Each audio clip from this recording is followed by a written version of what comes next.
I envisioned disconnecting from the world and immersing myself in the embrace of nature and getting some alone time, if I'm being honest. I discovered an Airbnb listing that felt like it was taken out of my bucket list. An isolated cabin nestled in the Oregon woods, covered with greenery, and not a house in sight, not too far from the coast, yet secluded enough to offer the solitude I was looking for. It seemed like the perfect Airbnb retreat, at least at first glance. I had a 7-hour drive ahead of me, so I pulled out Google Maps and looked at stops along the way to break it up. The journey to the cabin was uneventful, with scenic views unfolding, as urban landscapes gave way to tranquil scenes of nature. Upon reaching my destination, the Airbnb matched its description perfectly. A wooden cottage surrounded by a sea of trees with no neighbor in sight for miles. The initial day was bliss. I wandered through nature, lost myself in books by the crackling fireplace with some coffee, and savored the absence of city clamor. The quietude provided solace to my spirit, and that night I drifted off to sleep, feeling more at peace than I had in ages. Yet, this sense of tranquility proved fleeting. During the night, an unsettling feeling crept over me that refused to dissipate. It started with sounds outside, rustling leaves and snapping twigs, as if someone or something was prowling around the cabin perimeter. I tried to reassure myself that it was local wildlife exploring the thick forests of Oregon, intrigued by a new face in the area. However, a sense of unease persisted, serving as a reminder of my solitude far from anyone who could offer assistance. By the evening, my uneasiness escalated into fear. It was then that I caught sight of him, a figure outlined against the moonlit forest backdrop. A man standing at the edge of the property, gazing intently at the house with binoculars. Questions flooded my mind. Who was he? What the hell did he want? Was this the owner just making sure someone made it there safely? The isolation I had welcomed now felt like a confinement.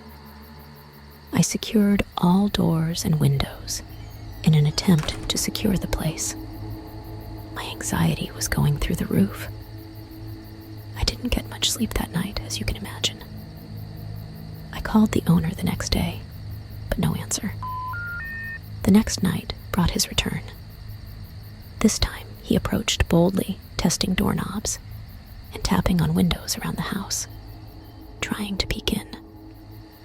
As I looked through the glass, his unkempt appearance and intense gaze were unmistakable. Panic gripped me, only to be met with a yet distant voice from the operator, stating that police assistance would take hours to arrive. In that moment, I realized I was truly alone in this situation. I had nobody and nothing to protect me. He didn't make it back the following night. The message was clear. He had the option to return, and perhaps next time he would succeed. I couldn't sleep. I spent the night wandering from room to room, avoiding windows, startled by every noise.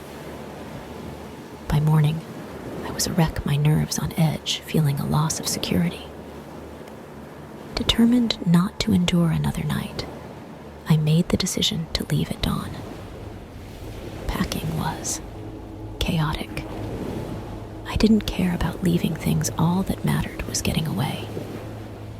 Stepping outside the morning felt eerie, with tree shadows appearing to conceal dangers. Rushing to my car, I tossed my luggage inside without glancing back at the place that had transformed from a dream into a nightmare. As I drove off, my hands trembled on the wheel. Something was off. My tire had been deflated. I drove anyways. The retreat I had imagined had turned into an experience, a stark reminder of how quickly solitude can expose one's vulnerabilities. Upon reaching a town, I reported the incident to the local police. However, their response was disappointingly lackadaisical. Instances similar to mine, as they mentioned, were common. Individuals wandering through the forest, some harmless, while others harboring malicious intentions, aiming to frighten or steal from unsuspecting tourists. Upon reflecting on my encounter, I now realize my naivety. Venturing into seclusion without assessing the potential risks left me vulnerable to unforeseen dangers. The woods, despite their allure, conceal secrets and perils that are far less forgiving than the urban setting I am accustomed to. Initially, yearning for solitude to escape the chaos of city life, I stumbled upon something more ominous. This incident has profoundly impacted me, reshaping my views on solitude and security. The desire for isolation has been replaced by an appreciation for human presence. By sharing my narrative, I hope it serves as an anecdote for those seeking solace in seclusion. Nature, while a realm of beauty and peace, can also be a stage where our deepest fears materialize, particularly when we are most vulnerable. Our quest for a peaceful getaway led us to discover a charming Airbnb hidden in the dense forests of Vermont. The renovated barn, with its rustic charm and the promise of seclusion, appeared to be the ideal escape from the busy urban life. Excited for some time off, my partner and I were captivated by its secluded setting and the tranquility it offered. Little did we know, our anticipated retreat would soon transform into an eerie experience that would stay with us forever. The barn was just as idyllic as it looked online, a peaceful sanctuary surrounded by vast woodland. Our first night was heavenly, with the forest's quietness standing in sharp contrast to the city's constant noise we had grown accustomed to. But as morning broke on a new day, the serenity we had felt started to unravel bit by bit. The fog rolled in, and we settled in the living room for the evening. It all began with minor, inexplicable incidents that we dismissed as quirks of an old building settling into place. Our food supplies began disappearing, objects went missing, and a persistent, unpleasant smell hung in the air. We are talking the worst smelling body odor imaginable, covered up with the smell of a bad air diffuser, trying to mask the smell. It would come and go, and we could not find out where it was stemming from. A blend of damp earth mixed with something unsettlingly unnatural. We joked about ghosts in an attempt to shake off the unease that slowly crept over us. However, our amusement soon turned into apprehension as each night passed. We woke up to the sound of movement coming from above, a place we thought was inaccessible and off limits, the owners said. The realization made us shiver. The air filled with the strong smell of body odor, a clear indication of another person's presence. It felt intrusive, emphasizing our fear that we were not the only ones there. Determined to find out what was causing our unease, we spent days exploring the area around us, hoping for some explanation to calm our nerves. However, each time we returned to the barn, our anxiety only grew. More food went missing. Our personal items were disturbed, and the smell became overwhelming. A constant reminder that an unseen intruder was sharing our space. I set up my iPhone one time when we were running into town to see if we could catch anything or see what was taking our food.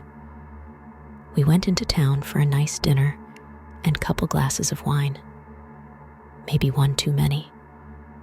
When we had come back, I was so out of it, I had completely forgot to even check my phone's time lapse. I just jumped onto Instagram, posting the day's photos from our trip. Our fear peaked on the final night. The noises above us became louder and more frantic. Fueled by terror and a desperate need for answers, we stumbled upon a hidden trapdoor that led to a small attic space above us. We knew the owner said it was off limits, but we just had to check. Inside, we discovered a makeshift shelter. Someone had been living just feet away from us in secret, maybe, using our supplies and watching us from above through cracks in the floorboards, we thought. But nobody was there. The realization that we had been under surveillance in such an intimate and alarming way left us horrified, still not sure if we were being watched. We gathered our things quietly in the middle of the night, feeling trapped in the once comforting barn. Our escape was hurried and filled with fear and disbelief as we fled from what seemed like a nightmare unfolding before us. As we tried to make sense of it all, we didn't really have any answers. A month had passed. A viral news story surfaced, revealing incidents of a homeless man discovered living in the attics of unsuspecting Airbnb guests. To our shock, our cozy barn was mentioned as one of the locations, confirming our worst fears. The idea that we had unknowingly shared our deepest, most private moments with a stranger lurking, maybe even being filmed by someone unseen, was deeply unsettling, shaking our trust and sense of security to the core. I was scrolling through my photos the day after telling my coworker the story. I remembered we had filmed the living room that night. As my coworker and I watched the video, I instantly got goosebumps as an old, white, bearded man poked his head out from the ceiling and crept down the stairs.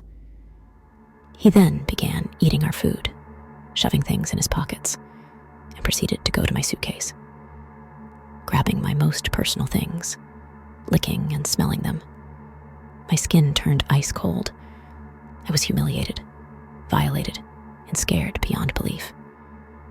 I began to cry at work and called my husband to have him watch the video. There was nothing I could do. To this day, I warn everyone about getting a rental home. So many scary things can happen, and the unknown causes me anxiety daily. Please be careful.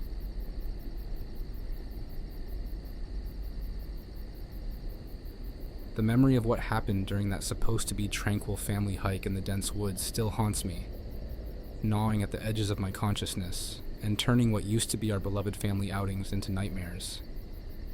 I'm not much for storytelling, but maybe getting this off my chest will help me make sense of that day. Help me understand that what we encountered was real, or at least as real as anything like it could be. It was a typical start to a weekend.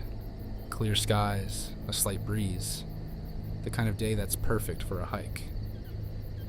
We packed some sandwiches, filled our water bottles, and set off, my wife smiling, my daughter chatting nonstop, and my son Jake raring to lead the way.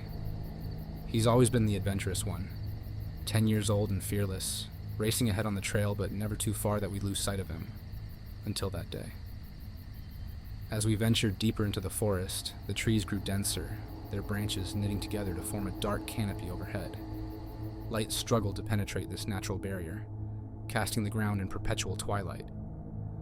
The air grew cooler, filled with the earthy smell of moss and decay that's typical for densely wooded areas. Jake, buoyed by his usual exuberance, had sprinted ahead and his laughter echoed faintly back to us. But suddenly, his laughter stopped, severed like a cut rope. We called his name, our voices growing sharper with worry, but there was no response. A suffocating silence descended on the woods, the kind that presses in on your ears and raises the hairs on the back of your neck. My wife's face was etched with concern, and I could see my daughter clutch her side, her excitement replaced by fear. We picked up our pace, calling out louder, the silence around us becoming oppressive, almost menacing. Then Jake's scream shattered the stillness, raw and terror-stricken, slicing through the woods and into our very bones. Panic took hold, pure and consuming, as we raced toward his screams. The underbrush was thick, snagging at our clothes, scratching our faces as we pushed through desperately. The screams led us to a clearing, a small pocket within the forest where the dimming light seemed to hesitate. There, the sight that greeted us was something out of a dark fairy tale. A massive, hulking figure stood holding Jake by the ankle. It was covered in matted fur, its frame humanoid but grotesquely muscular, far larger than any man. The creature's eyes, deep set beneath a heavy brow, flicked up to meet mine, reflecting a chilling, unhuman intelligence. I didn't think. I reacted. Stones, sticks, my own fists. I hurled everything I could at it, screaming from the depths of my terror. My wife and daughter were crying, shouting, a cacophony of fear and confusion. The creature looked at us, its gaze almost curious. Then, with a grunt, it tossed Jake toward us. He landed heavily in a bush, unmoving, as the creature turned and disappeared into the thick brush with unsettling agility. We grabbed Jake, who was thankfully conscious, though shaken and bruised, and we ran without looking back, the forest seeming to close in around us as we fled. By the time we reached the car, night had fully descended, wrapping its dark arms around us in a not-so-comforting embrace. Driving home, nobody spoke. Jake was curled up in the back, quiet, a stark contrast to his usual chatter. At home, the familiar walls felt alien, as if the shadows had deepened, hiding corners we had never noticed before. Jake has nightmares now. He wakes up screaming, just like he screamed in the woods. He doesn't go outside much anymore, and frankly, neither do I.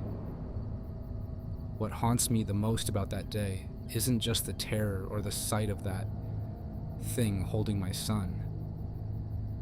It's the helplessness, the raw, unfiltered dread of knowing there are things in this world that defy explanation, creatures that lurk on the edge of our reality, watching, waiting. We were lucky to escape with our lives, but something fundamental within us was left behind in those woods.